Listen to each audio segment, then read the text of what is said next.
point there is called the theoretical resource. You can never get to the theoretical resource because around the time you're getting close to that, you have to put a huge amount of infrastructure in the water to get just a little bit more power.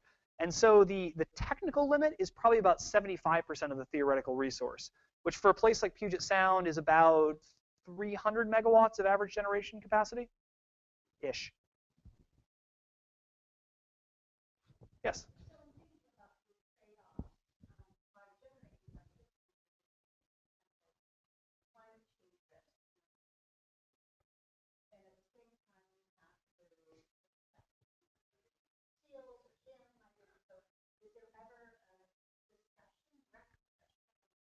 So there has been limited attempts to make a direct discussion. The question is, how do you trade off the benefits of renewable generation against in terms of the health of an ecosystem against the stressors that are associated with power generation from that ecosystem?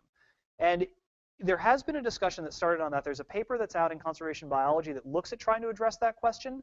The problem has been that the level of uncertainty around the environmental changes for tidal and wave energy somewhat precludes having that conversation. Because if we say, well, we could have, so tidal turbines might harm a lot of fish or they might harm no fish, right? That's really hard to make any sort of a policy decision or have a scientific discussion at that point. I think we're moving in the direction of being able to have that discussion, but I think we're at least 5 years out from having enough information to say that with what we would call a useful bound on the uncertainty. So that's someplace we all want to get. Getting there is another question entirely.